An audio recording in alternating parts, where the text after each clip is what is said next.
आपका news India में मैं हूं आपके साथ अंजलि सिंह राजावत और हम बात कर रहे हैं लगातार बजट की और बजट से जुड़ी पल पल के अपडेट की।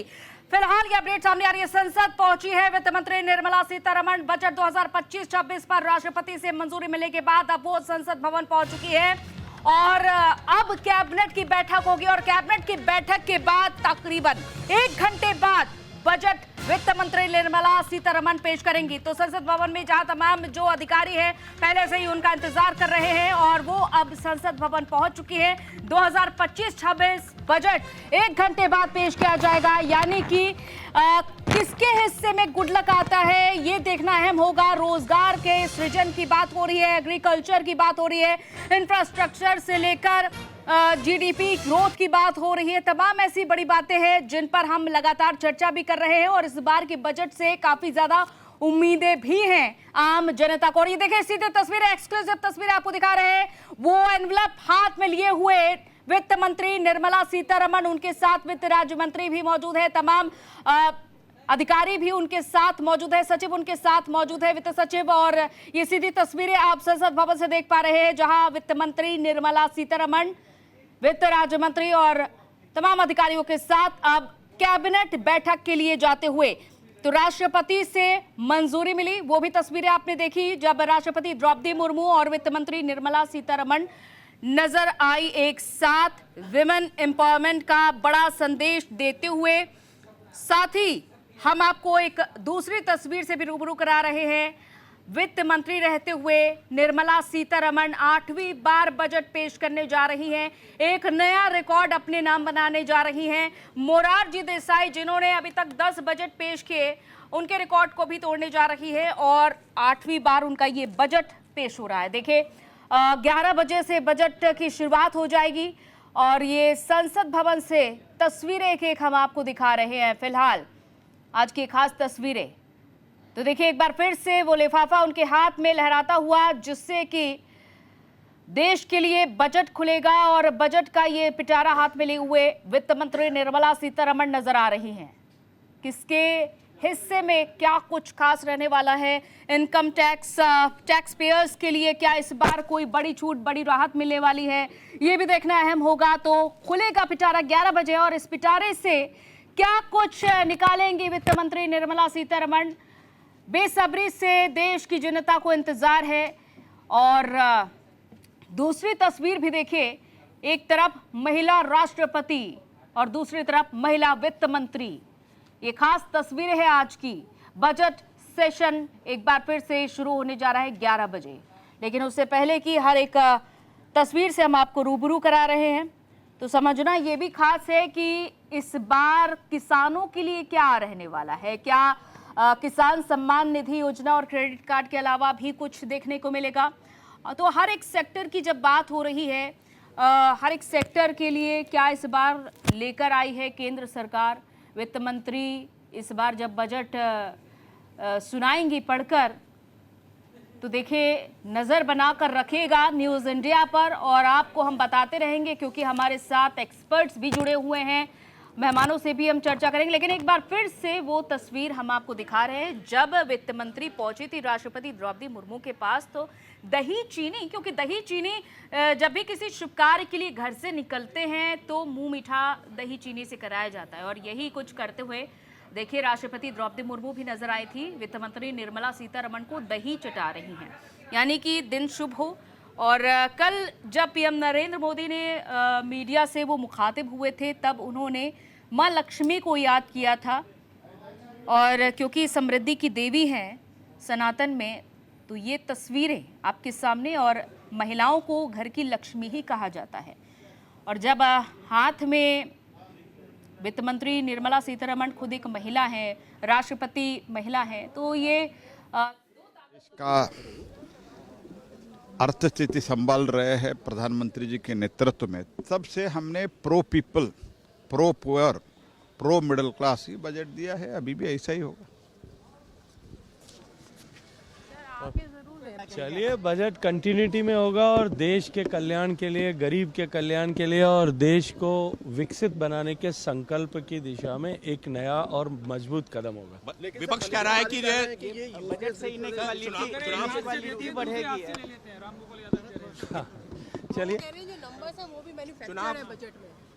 अभी बिना बजट आए उनको पता लग गया नंबर, ये तो बड़ा आश्चर्य की बात है। मध्यम वर्ग को राहत दी जाएगी अगर दी जाएगी तो। चलिए अभी देखते हैं ना, थोड़ा इंतजार करिए, सब्र का फल मीठा होगा। विजुअल बनाओ।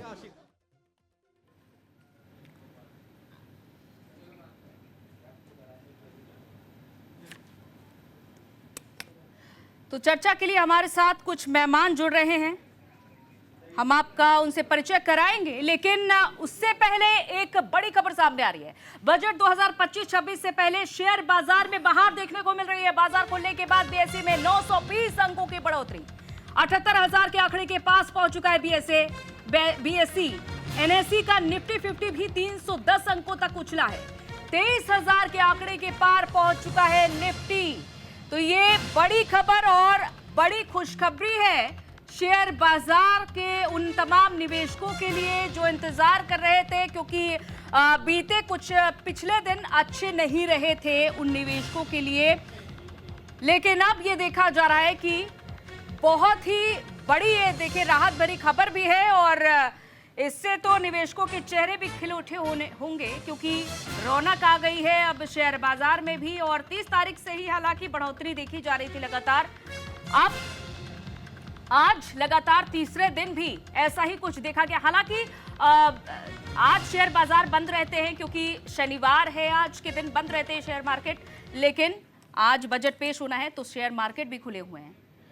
और इस बीच देखिए संसदीय कार्य मंत्री किरण रिजिजू क्या कुछ कह रहे हैं, जरा सुनिए। नहीं है, मजबूत है, एक मिसाल है, हम सब गर्व करते हैं। और कांग्रेस पार्टी को माफी मांगना चाहिए कि इस देश का राष्ट्रपति के खिलाफ में इस तरह का बयान देना ये बहुत ही दुखद है, और हम सब इसका खंडन करते हैं। तो चलिए अब यहां से चर्चा की शुरुआत करते हैं। हमारे साथ कुछ मेहमान जुड़ रहे हैं, हम आपका परिचय उनसे करा देते हैं। तो अक्षांश पंडित जी, भारतीय किसान यूनियन के राष्ट्रीय महासचिव हमारे साथ जुड़े हुए हैं। इसके अलावा सीए पीयूष जैन कराधान हमारे साथ जुड़े हुए हैं। शिक्षाविद निपुण आलम बयान हमारे साथ जुड़े हुए हैं। टैक्स एक्सपर्ट गोविंद गुप्ता जी हमारे साथ जुड़े हुए हैं। अर्थशास्त्री डॉक्टर असीम चावला जी हमारे साथ जुड़े हुए हैं, और दिल्ली यूनिवर्सिटी के प्रोफेसर विपुल सुनील जी हमारे साथ जुड़े हुए हैं। आप सभी का इस चर्चा में बहुत बहुत स्वागत है, क्योंकि हम बात कर रहे हैं बजट से उम्मीदों की। इस बार बजट से क्या उम्मीदें हैं? देखिए अभी तक हमने एग्रीकल्चर को नहीं छुआ है, क्योंकि इससे पहले भी हम चर्चा कर रहे थे और चर्चा के दौरान ये पॉइंट जरा मिस हो गया था। अक्षांश जी, इस बार आप क्या उम्मीद कर रहे हैं, क्या होना चाहिए बजट में? देखिए, ने जब देश का बजट तक देश के किसानों बजट को हमेशा बहुत व्यापक नजरों से देखा है, लेकिन जब भी बजट जिस आशापूर्ण नजरों से किसानों ने उसको देखने का कार्य किया है, किसानों के लिए बहुत बड़ी बड़ी बातें, योजनाएं हमेशा समय समय पर लाई गई हैं, लेकिन इस पर अगर महसूस किया जाए तो बजट के दौरान किसानों को जितनी ज्यादा देश के अंदर किसानों की अपनी भागीदारी है, उसके हिसाब से कभी भी किसानों को उनका अपना अधिकार नहीं मिल पाया। पूर्व में देश के यशस्वी प्रधानमंत्री और देश के वित्त मंत्री जी के द्वारा जब किसानों को लेकर के जो वायदे किए गए, और बजट के दौरान जो विषयों पर यह लगा कि इस बार का बजट किसानों के लिए जन उपयोगी, जन कल्याणकारी होगा, लेकिन ऐसा नहीं मिल पाया। मैं आपको इसका कुछ उदाहरण के साथ आपको बताना चाहता हूँ। पूर्व के बजट में आप समझ लीजिए कि किसानों के लिए विभिन्न प्रकार के वायदे और विभिन्न प्रकार की योजनाओं को साथ में, जिन योजनाओं को साथ में लाया गया, उन योजनाओं को साथ में तो लाया गया, लेकिन आप समझिए कि वो किसानों तक पहुंच पाने के लिए कितनी ढेर सारी कठिन थी। उसमें छोटा सा एक उदाहरण है। पूर्व के समय में किसानों की बेहतरी के लिए एक योजना लाई गई, उसका नाम था किसान समृद्धि योजना, जिसके द्वारा बहुत ढेर सारा इसमें बजट में और बजट के बाद सरकार ने बताया था कि ये योजना किसानों के लिए, किसानों की बेहतरी के लिए बहुत ही शानदार है, बहुत ही अपने आप में एक अलग है।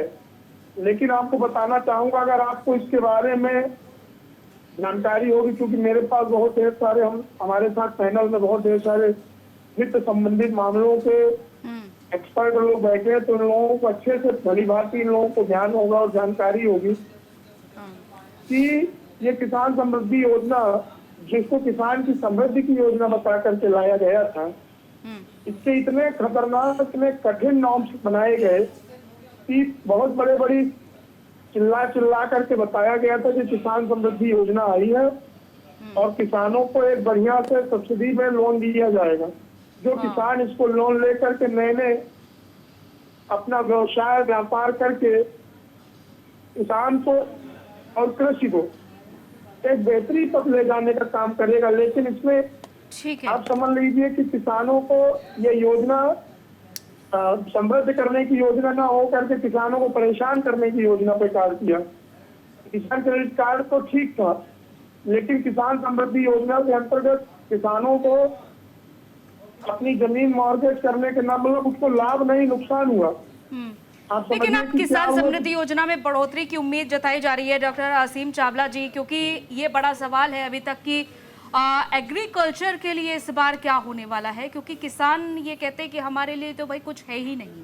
तो ऐसे में फसलों पर क्या इस बार फोकस हो सकता है? क्या जो 6,000 अभी तक किसान सम्मान निधि योजना थी उसे दुगना करने का जो जिक्र चल रहा है? कुछ रुझान तो ठीक है।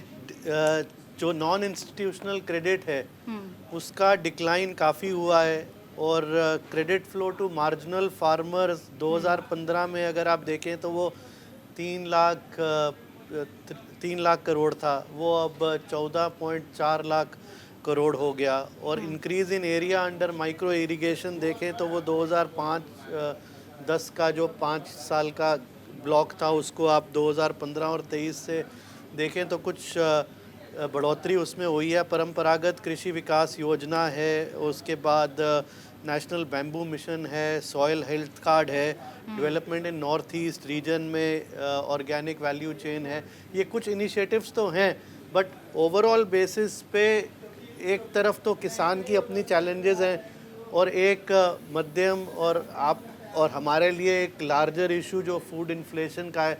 तो कहीं ना कहीं इस बजट में ज़रूर कुछ पॉलिसी अनाउंसमेंट्स होंगी जो किसान और एग्रीकल्चर है और उसकी आउटपुट किस तरह से वो मार्केट में आ रही है और उसके जो इन्फ्लेशनरी फैक्टर्स हैं। मुझे लगता है क्योंकि फूड इन्फ्लेशन को कंट्रोल करना भी अपने आप में एक बहुत बड़ा चैलेंज है। तो इन दोनों एस्पेक्ट्स पे, दोनों सिचुएशंस पे मैं ये मान के चलता हूँ कि जो अब 11 बजे के बाद जो फाइनेंस मिनिस्टर का डिस्कोर्स होगा उस पे इन पे फोकस ज़रूर होना चाहिए।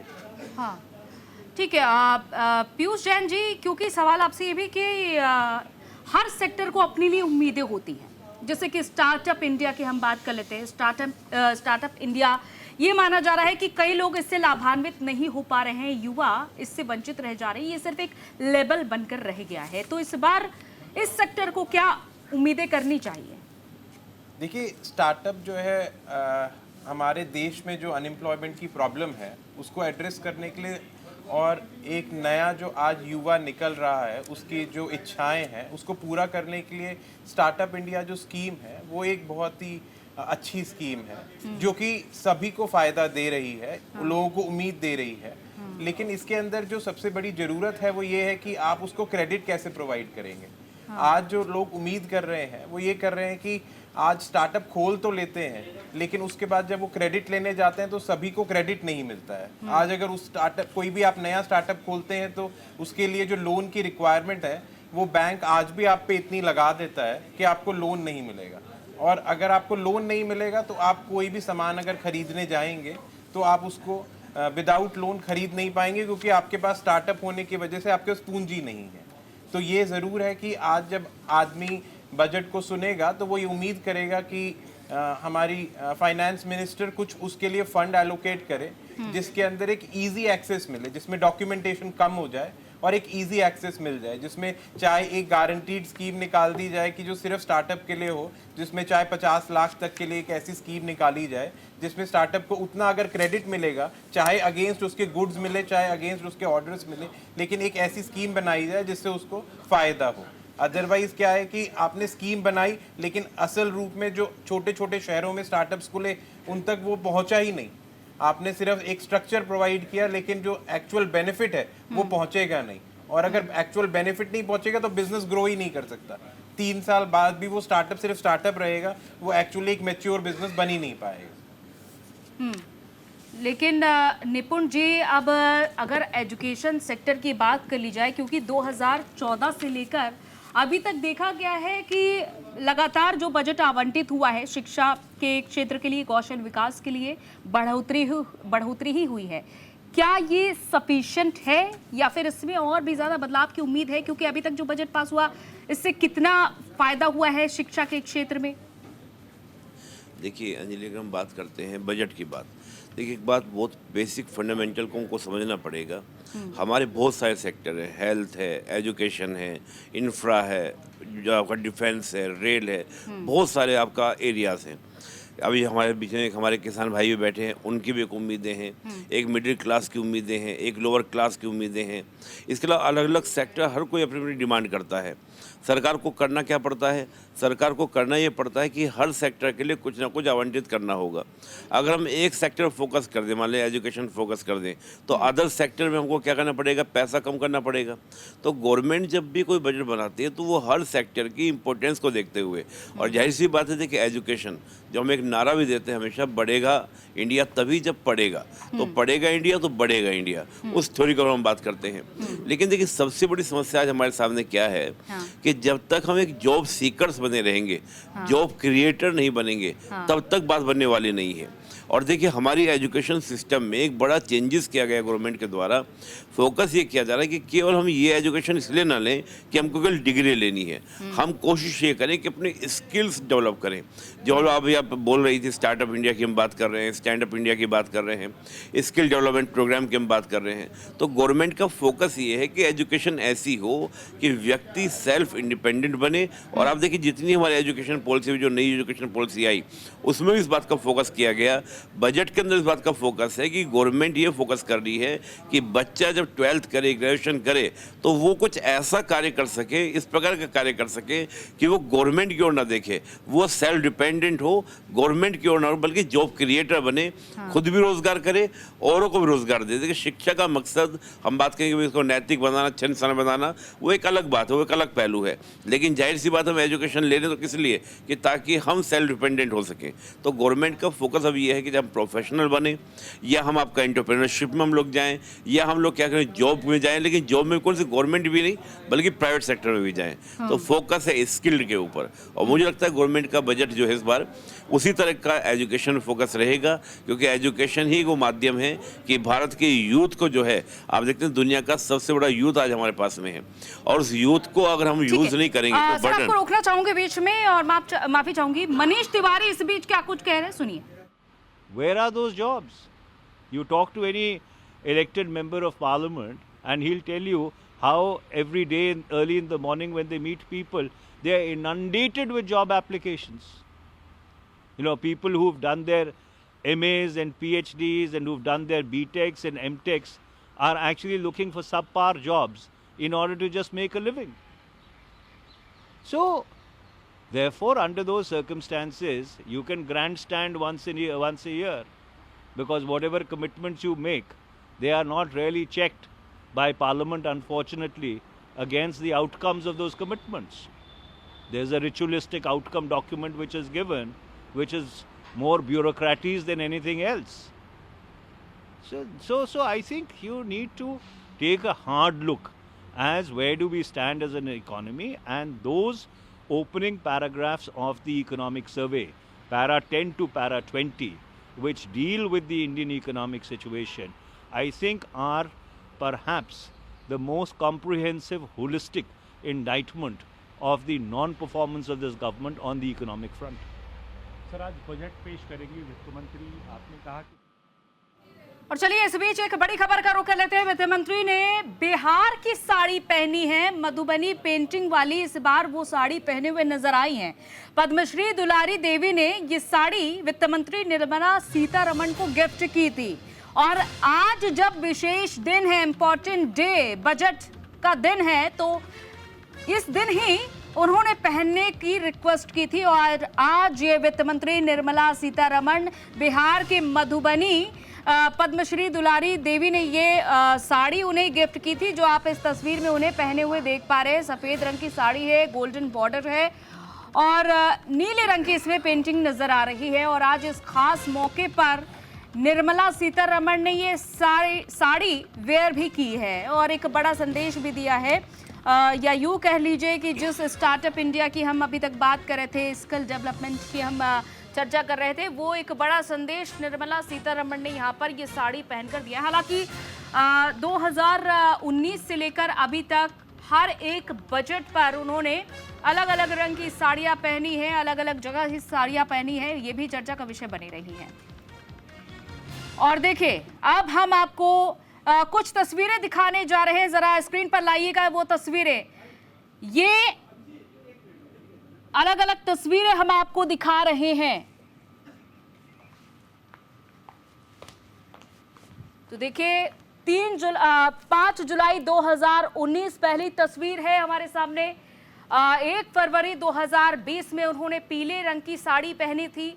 1 फरवरी 2021 में लाल रंग की ये साड़ी पहने हुए वित्त मंत्री नजर आई थी। और 1 फरवरी 2022 को देखिए, हर एक जगह की खासियत उन्होंने अपनी साड़ी के जरिए दिखाई है।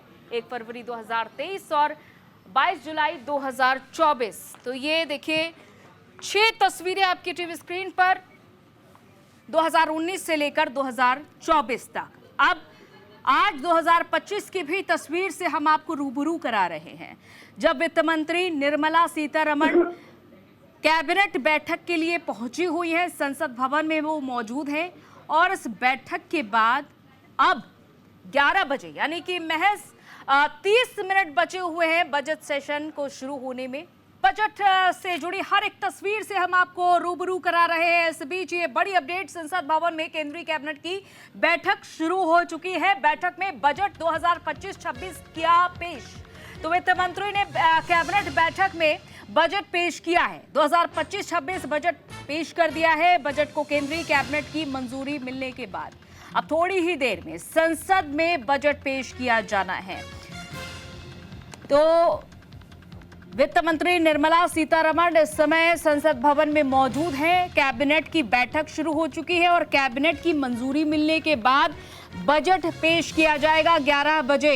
इससे पहले राष्ट्रपति द्रौपदी मुर्मू के पास केंद्रीय मंत्री पहुंची थी वित्त मंत्री, और अब कैबिनेट की बैठक लगातार जारी है। जो संकल्प है उसका वो रोड मैप, आने वाला बजट, आम लोगों के हित का बजट, मध्यम वर्ग का बजट आने वाला, और हर चेहरे पर मुस्कान लाने वाला ये बजट साबित होगा।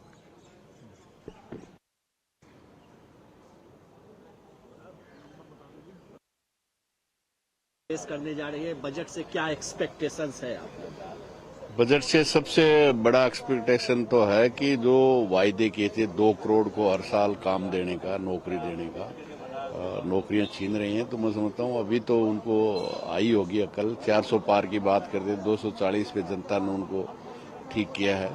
बाकी किसान की MSP की गारंटी है, बाकी काला धन है, जो वायदे किए थे मतलब एक भी पूरा करने की बजाय आज बेरोजगारी भयंकर 45 साल की सबसे बड़ी है।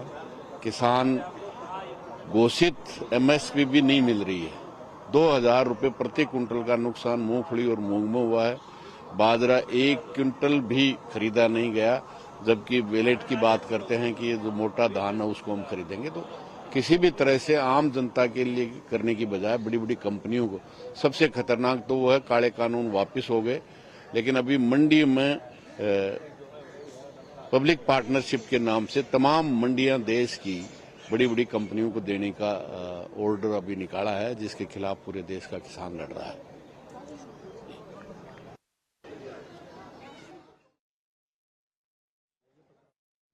देखिए, कईयों की शिकायतें हैं और दूसरी तरफ कईयों को उम्मीदें भी हैं। तो इन शिकायतों को, इन उन उम्मीदों पर कितना खरा उतरती है वित्त मंत्री निर्मला सीतारमण जब वो अपना बजट का पिटारा खोलेंगी, और क्या कुछ उससे निकलने वाला है। और इसके अलावा संसद भवन से हम आपको एक एक तस्वीर दिखा रहे हैं। तमाम सांसदों के पहुंचने का सिलसिला लगातार अभी भी जारी है और 11 बजे यानी कि 30 मिनट बाद बजट पेश किया जाना है। सत्र की शुरुआत हो जाएगी, लेकिन उससे पहले कैबिनेट की बैठक भी हो रही है और कैबिनेट से मंजूरी मिलने के बाद फिर कहीं जाकर बजट पेश किया जाएगा। तो अभी तक 2014 जब से नरेंद्र मोदी प्रधानमंत्री बने तब से लेकर अभी तक ये माना जाता रहा है कि बजट में काफी कुछ बदलाव भी देखने को मिले हैं। और देखिए, बजट का एक इंटेंट होता है, दूसरा कंटेंट होता है। इंटेंट और कंटेंट तय करता है एक्सटेंट क्या होता है। तो अभी हमारे तो कोई अपेक्षाएं तो है नहीं ज़्यादा, क्योंकि जो कदम उठाने हैं, जो अर्थव्यवस्था की दुर्दशा जो आप देख रहे हैं और जो निजी निवेश के लिए प्रोत्साहन की ज़रूरत है, मैं तो उम्मीद नहीं करता हूँ इस बजट में ऐसे बड़े धमाके कुछ ऐसे अनाउंसमेंट आएंगे।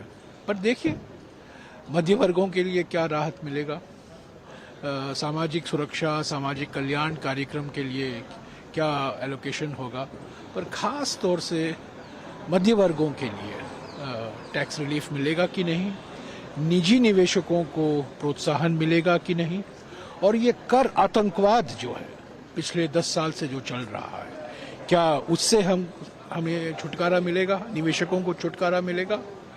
और सबसे बड़ी बात हमने पहले से ही मांग की है, जीएसटी में मूलभूत सुधार की जरूरत है। मोदी 3.0 दुनिया भर में चर्चा हो रही है, पर जीएसटी 2.0 कब आएगा? उम्मीद कोई खास नहीं है। इतने सालों से 10-11 साल से बजट दे रहे हैं, अभी तक तो उम्मीद तो कोई बजट खरी उतरी नहीं। यही देखेंगे कि कितना और अपने बड़े इनके जो पूंजीपति मित्र हैं उनके लिए कितने ये और आयाम निकालते हैं।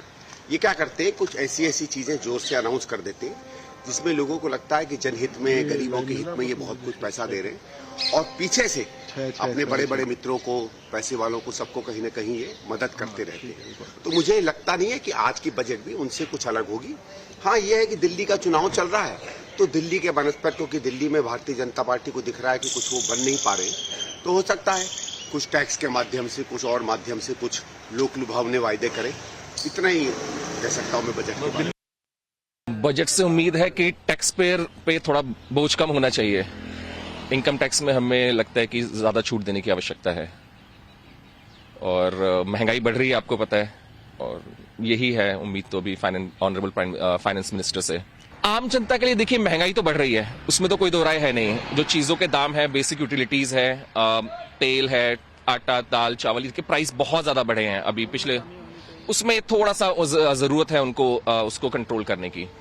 उम्मीद करते हैं जी कि मिडिल क्लास के बारे में कुछ सोचेंगे और मुफ्त की रेवड़ियां बांटनी बंद करेंगे। अगर कुछ फ्री बीज देते हैं तो हम पे टैक्स और बढ़ा देंगे, कुछ करेंगे।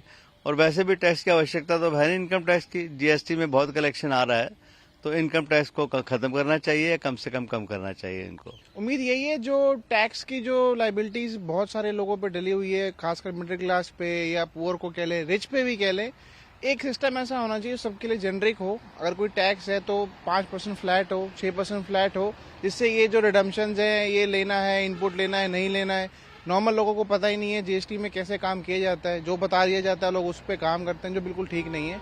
एक सिंगल सा सिस्टम हो जिसपे चीजें सबके लिए अलाइन हो। एज अ पर्सन, सिटीजन, लगता है कि टैक्स थोड़ा कम होना चाहिए। टैक्स स्लैब्स ज्यादा है, महंगाई बहुत बढ़ रही है, थोड़ा कम हो। फीमेल होने के कारण जैसे हम लोगों को ज्वेलरी लेने का काफी शौक है, मैं नहीं ले पा रही हूँ। ऑल्दो मैं वर्किंग हूँ, वो मेरा सेविंग ही करने में बड़ा मुश्किल हो रहा है। देखिए, जो सबसे बड़ी बात है वो मध्यम वर्ग की है। तो हम लोग ये चाहेंगे कि जो आयकर में जो छूट है उसकी सीमा जो है वो बढ़ाई जाए और मध्यम वर्ग को जिस भी तरीके से और भी आश्वासन हो सके उनको मतलब राहत दिया जाए, जिससे कि भारत की अर्थव्यवस्था और परचेजिंग पावर और बढ़ सके। हम तो चाहेंगे कि पिछले कई वर्षों से हम देख रहे हैं मध्यम वर्ग को विशेष कोई सुविधा नहीं दी जा रही है और विशेष रूप से निम्न वर्ग को फ्रीजी बांटी जाती है सारी पार्टियाँ, और जो उच्च वर्ग है उनको कॉर्पोरेट टैक्स में भयंकर छूट दी जाती है और सब्सिडी भी उन्हीं लोगों को बढ़ जाती है। सारा बोझ मध्यम वर्ग पे आता है। तो हमारा तो ये सोचना है कि मध्यम वर्ग को विशेष देने चाहिए, उस टैक्स स्लैब में उनको मतलब छूट देनी चाहिए। स्वर्णकार हैं, छोटे कारीगर हैं, तो हम लोगों को यही उम्मीद है कि सोने के मामले में यही उम्मीद करेंगे कि वो जो एक्साइज ड्यूटी है और जो सरकार जीएसटी ले रही है उसको थोड़े उसमें राहत देने का काम करे।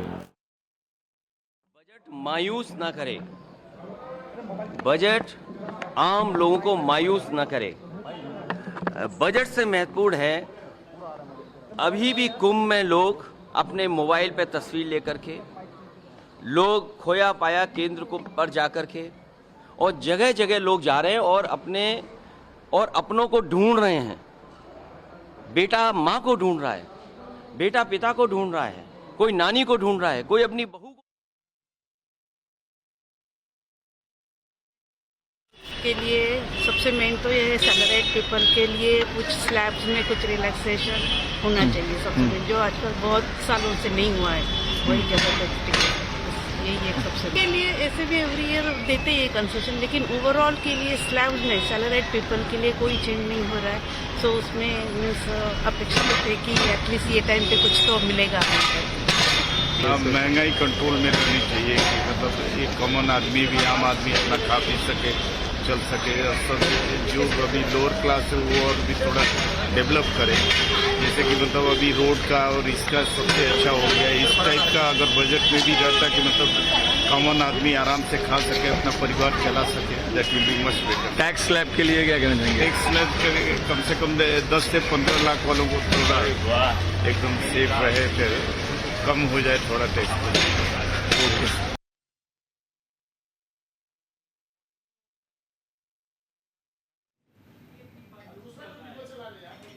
तो रिपोर्ट हमने आपको ग्राउंड जीरो से दिखाई, मिडिल क्लास से हमने बातचीत की और आम आदमियों की राय जानी कि आखिर उनको क्या उम्मीदें हैं, वो क्या चाहते हैं आखिर केंद्र सरकार से इस बार के बजट को लेकर। साथ ही आपने तमाम विपक्षी पार्टियों के भी टिप्पणियां सुनी। अब आइए चलते हैं, वापस से रुक करते हैं हम अपने मेहमानों का। तो एक बार हमें जरा मेहमानों की गेस्ट जो लिस्ट है वो दिखा दीजिएगा स्क्रीन पर जी। तो अक्षांश जी के पास आते हुए, माफ कीजिएगा, हमारे साथ अभी फिलहाल निपुण आलम बायन जी जुड़े हुए हैं। निपुण जी, क्योंकि इस बार जो सबसे ज़्यादा बात की है मिडिल क्लास ने, वो बात की है टैक्स स्लैब को लेकर, उसमें छूट मिलनी चाहिए। देखिए अंजलि, तो हर बार ही मिडिल क्लास एक उम्मीद करता है, और मिडिल क्लास का अगर देखिए टैक्स को लेकर होता यह है कि टैक्स का सबसे ज़्यादा भार पड़ता है मिडिल क्लास के ऊपर पड़ता है। मिडिल क्लास सोचता है कि अगर हमारे पास टैक्स का भार कम होगा तो मेरी कुछ सेविंग होगी। जब उसकी कुछ सेविंग होगी तो वो एक इन्वेस्टमेंट की बात सोचता है, या अदर और जगह कहीं भी उसको कुछ खर्च करना है, कुछ एक्सपेंड करना है। लेकिन मैं मानता हूँ कि मिडिल क्लास को अगर टैक्स में रिलीफ मिलता है तो ये उसके लिए बड़ा बेटर होता है, वो उसको सेविंग करता है। और देखिए, आज की सेविंग कल की कैपिटल बनती है, और वही कैपिटल, जैसे मैं देखता हूँ अभी डोनाल्ड ट्रंप में एक हल्का सा कंपेरिजन करना जरूर चाहूँगा इंडियन इकोनॉमी का और अमेरिकन इकोनॉमी का। अभी अमेरिका में डोनाल्ड ट्रंप ने कहा कि हम मेक इन अमेरिका लॉन्च करेंगे, और मेक इन अमेरिका जब हम लॉन्च स्टार्ट कर रहे हैं तो उसमें हम क्या करेंगे, टैक्स में काफ़ी ज़्यादा अमेरिकन को हम रिलीफ देंगे। उसका रीज़न क्या है, कारण क्या है? कारण ये है कि जिससे अमेरिकन के जो मिडिल क्लास है उसके पास में पैसा है, यानी कि आपका टैक्स रिलीफ होगा तो उसके बाद सेविंग होगी तो कैपिटल होगी, तो वो दोबारा से क्या करेगा, उस कैपिटल को एंटरप्रेन्योरशिप लेकर आएगा। तो वो जो एक मेक इन अमेरिका का उन्होंने कॉन्सेप्ट रखा, और हमारे यहाँ ऑलरेडी मेक इन इंडिया था, लेकिन हमारा मेक इन इंडिया उतना सक्सेस नहीं हो पाया। रीज़न यही था कि हम मिडिल क्लास के पास में पैसा नहीं दे पाए, अगर मिडिल क्लास को हम पैसा दे दें, यानी कि टैक्स रिलीफ दे दें, तो मुझे लगता है कि मेक इन इंडिया हमारा, चाहे वो मेक इन चाइना हो या मेक इन अमेरिका, दोनों को बीट कर सकता है। तो मैं मानूंगा कि मिडिल क्लास एक बड़ा क्लास हमारे यहाँ पर है, एक वो सर्विस सेक्टर में, आपका बहुत बड़े सेक्टर में है, एक अच्छी खासी जीडीपी हमको क्या करता है, मिडिल क्लास देता है। बड़ी संख्या है मिडिल क्लास की, गोविंद गुप्ता जी, क्योंकि अभी ओल्ड टैक्स रिजीम और न्यू टैक्स रिजीम में, ओल्ड टैक्स रिजीम को क्या खत्म किया जा सकता है, कुछ ऐसे इंडिकेशन मिल रहे हैं इस बार? बिल्कुल जी, क्योंकि जो ओल्ड टैक्स रिजीम था, अगर आप देखोगे तो 23-24 में इन्होंने कुछ स्लैब रेट्स लेकर आए थे। वो स्लैब रेट्स थे up to 3 lakh nil, 3 to 6 lakh 5%, 6 to 9 lakh 10%, 10 to 12 15%, and 15 lakh to 10 to 15 lakh 20%, and above 30%। But अगर आप देखोगे कि 24-25 के अंदर फिर उन्होंने स्लैब रेट्स को चेंज कर दिया है। वो स्लैब रेट्स क्या लेकर आए हैं, अब up to 3 lakh nil, 3 to 7 lakh 5%, 7 to 10 lakh 10%, 10 to 12 10%, और 12 to 15 20%, एंड अबव 15 30%। तो देखो, अगर आप देखोगे कि स्लैब रेट इस पे चेंजेस करते जा रहे हैं न्यू रिजीम के अंदर, इट मीन्स बिल्कुल साफ इंडिकेशन है गवर्नमेंट का कि हम धीरे धीरे ओल्ड रिजीम को बिल्कुल ही ख़त्म करते चले जाएंगे हम लोग। और इसके अंदर मिडिल क्लास के लिए भी यह है कि भाई स्लैब रेट्स बढ़ेंगी तो नेचुरली बात है उनकी सेविंग बढ़ेगी, सेविंग बढ़ेगी तो उनकी कैपिटल क्रिएट होगी, जिससे कि उनके हाथ में परचेजिंग पावर आ जाएगी।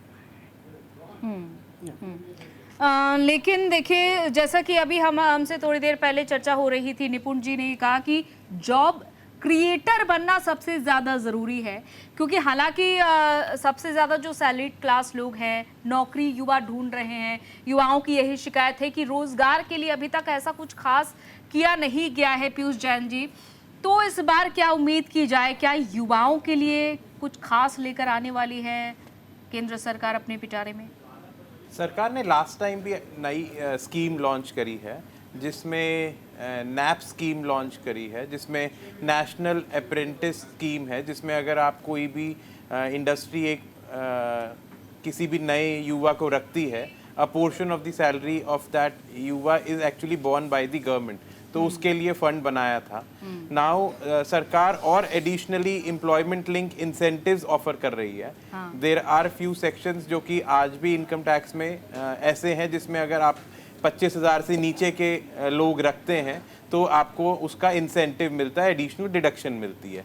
यही उम्मीद आज जो भी युवा है वो कर रहा है कि आज एडिशनल एम्प्लॉयमेंट लिंक इंसेंटिव्स बढ़ाए जाएं। जो अप्रेंटिसशिप प्रोग्राम है वो उतना पिकअप हुआ नहीं है, तो उसको पिकअप करने के लिए या तो उसका बजट थोड़ा एलोकेशन बढ़ाया जाए और एग्जीक्यूशन फास्टर किया जाए, विच मीन्स कि अगर आप किसी को अप्रेंटिस को रखते हैं तो किसी भी नई इंडस्ट्री को या किसी भी फैक्ट्री को प्रोविडेंट फंड, ESI उसकी सिरदर्दी ना लगे, वो easily without any friction, without any delay उसको रख ले और उसको अपने आप सरकार उसको क्रेडिट प्रोवाइड करे। एंड देन सेकेंडली जो एम्प्लॉयमेंट लिंक एडिशनल इंसेंटिव है वो ये है कि अगर आप एडिशनल लोगों को हायर करते हैं तो हम एडिशनल टैक्स डिडक्शन के रूप में ऑफर करेंगे। ये एक्सट्रीमली नीडेड है, क्योंकि आज हमारी अनएम्प्लॉयमेंट की जो रेशो है वो सिग्निफिकेंटली हाई हो चुकी है। और साथ ही साथ अगर हम एंटरप्रेन्योरशिप को प्रमोट करेगी सरकार, जिसके अंदर के एंटरप्रेन्योर को एडिशनल बेनिफिट देगी। आज हमारे देश में जो एक तकलीफ है आम आदमी को वो ये है कि जब वो बिजनेस अपना खोलता है तो उसको डर लगने लगता है कि इतने रेगुलेटरी रिक्वायरमेंट्स हैं, शायद मैं कहीं चूक जाऊंगा तो पेनल्टी ज़्यादा लग जाएगी, तो करूं कि नहीं करूं। इस नज़रिए से आदमी ये चाहता है कि अगर आप उसको at the right stage entrepreneur को सपोर्ट दे देंगे, एडिशनल क्रेडिट का कोई बेनिफिट दे देंगे, तो वो और खोलेगा और युवा अपने आप एंटरप्रेन्योर बन के और एम्प्लॉयमेंट जनरेट करेगा। At the end of the day अगर एम्प्लॉयमेंट लोग जनरेट करेंगे, वो एम्प्लॉयमेंट जो होगा वो अक्रॉस द बोर्ड होगा, वर्सेस अगर कोई स्पेसिफिक एक PSU कर रही है, सिर्फ गवर्नमेंट करेगी, तो वो उतना कर नहीं पाएगी। सो एक ये, और दूसरा ये कि जो हमारा इंफ्रास्ट्रक्चर है, as the government puts more budget allocation towards the infrastructure, the focus is very clear कि हम स्मार्ट सिटी बनाएंगे, लेकिन अगर हम स्मार्ट सिटी के अंदर पब्लिक प्राइवेट पार्टनरशिप से बनाते हैं, then again you get more employment, again you get the private to put in the money and you get जो आपका युवा है वो उसके अंदर और एम्प्लॉय होगा और ओवरऑल इकोनॉमी के लिए सबको रोजगार मिलेगा। तो आज जब ये फाइनेंस मिनिस्टर खड़ी होंगी बजट के लिए, तो हम उम्मीद करते हैं कि वो इस एलोकेशन को बढ़ाएंगी ताकि एम्प्लॉयमेंट एक्चुअली बढ़े इस देश में। हाँ, असीम चावला जी, ये भी आपसे समझना चाहूँगी, क्योंकि अगर देखा जाए भारत की इकोनॉमी जो पिछले कुछ सालों से काफ़ी कम हुई है, चाहे वो अब हम कोविड इसको जिम्मेदार मान लें, इसके बाद इलेक्शन के दौरान भी ऐसा ही कुछ देखा गया। अब पटरी पर लाने के लिए जो बात पीएम नरेंद्र मोदी ने की थी 2047 तक ट्रिलियन इकोनॉमी की, तो पटरी पर लाने के लिए आखिर किन सेक्टर में निवेश सबसे ज़्यादा करने की ज़रूरत है सरकार? आई थिंक गवर्नमेंट ने अपना एक उत्तरदायित्व कोविड के बाद बहुत अच्छे से निभाया, जहाँ पर गवर्नमेंट की अपनी स्पेंडिंग ऑन इंफ्रास्ट्रक्चर और तमाम वो चीज़ें जिससे इकोनॉमी को बाकी, जैसे आपने कहा, बैक ट्रैक पे, रेल पे लाने के लिए काफ़ी कोशिश करी। आई थिंक पिछले कोविड के बाद से लेकर अब तक हमारी जो कैपिटल फॉर्मेशन है प्राइवेट सेक्टर की, वो उतनी तेज़ी से नहीं या उतनी उसको उतना मैचअप नहीं कर पाई जितना गवर्नमेंट के पास अपने साधन थे। तो गवर्नमेंट ने अपना 2021-22 से लेकर 25 तक अपना एक अच्छा रोल और एक उत्तरदायित्व दिया है। अब ये प्राइवेट सेक्टर के ऊपर एक रिस्पॉन्सिबिलिटी है कि वो उसको अपनी जो एनिमल स्पिरिट्स जो कहते हैं कि उसको लाएं, और इस तरह से कैपिटल फॉर्मेशन जब तक प्राइवेट सेक्टर नहीं आगे आएगा तब तक ये जॉब क्रिएशन और एम्प्लॉयमेंट अपॉर्चुनिटीज़ दिस विल ये कंटिन्यू। एक गवर्नमेंट के ऊपर ही एक प्रेशर रहेगा कि या तो वो वेलफेयर स्कीम्स लाएं या गवर्नमेंट स्पेंडिंग बढ़े और उससे वो सारी स्कीम्स के माध्यम से एम्पावरमेंट करें, चाहे वो यूथ हो या वुमेन हो या रूरल हो। बट उसकी एक अपनी एक लिमिट ही है, बिकॉज सरकार या तो बोरो कर सकती है या टैक्स से इकट्ठा कर सकती है और उसके बाद उसी रुपए को वापस या तो स्कीम्स में डाल सकती है या उसको इंफ्रास्ट्रक्चर या उस प्रोजेक्ट्स में इन्वेस्ट कर सकती है। तो आप अगर रेलवे देखें, इंफॉर्मेशन टेक्नोलॉजी देखें, बाकी जो गवर्नमेंट वेलफेयर स्कीम्स देखें, तो गवर्नमेंट ने सब्सिडीज़ देखें, चाहे वो एग्रीकल्चर सेक्टर हो, तो गवर्नमेंट ने अपना एक वो रोल जो है उसको मैं कहूँगा एक पूरी उत्तरदायित्व को पूरी ईमानदारी से निभाया है। अब ये प्राइवेट सेक्टर के ऊपर the buck stops at private sector की वो कितनी कैपिटल फॉर्मेशन से जो ऐसी सिचुएशंस क्रिएट करे, ऐसी इंडस्ट्रीज़ क्रिएट करे जिससे जॉब्स क्रिएट हो सकती हैं। और वो इकोसिस्टम में आई थिंक वो इकोनॉमिक सर्वे और उससे पहले भी चीफ इकोनॉमिक एडवाइज़र और जो नॉर्थ ब्लॉक के जो तमाम वरिष्ठ हैं उनसे यही एक मैसेज आया है कॉरपोरेट इंडिया को कि अब आपकी बारी है, अब आप कीजिए। जहाँ तक आप स्टॉक मार्केट वगैरह की बात करते हैं, वो रुझान और वो सब चीज़ें अपनी जगह हैं, हाँ। बट आप आईपीओस का ही एक एग्जांपल देख लीजिए। जो पब्लिक ऑफरिंग्स थी वो अप्रैल से लेकर दिसंबर 2024 में लगभग 259 थी, जिससे 1,53,988 करोड़ रुपया इकट्ठा हुआ। उसको पिछले साल से कंपेयर करें तो 53,000 करोड़ है। हाँ। तो मैं अगर उसको सिंपल तरीके से देखूं, अगर ये कैपिटल फॉर्मेशन इंडस्ट्री इकोनॉमी में लाती है तो उससे एक इकोनॉमी को एक बूस्ट मिलेगा। दूसरा, ओल्ड केसन थ्योरी कि जेब में रुपया है, इकोनॉमी को स्टार्ट करने के लिए खर्चवाइए पैसा, और पैसा मिडिल क्लास इस समय जो डिस्क्रेशनरी स्पेंडिंग है, मिडिल क्लास ने अपना हाथ रोका हुआ है और वो स्वाभाविक भी है।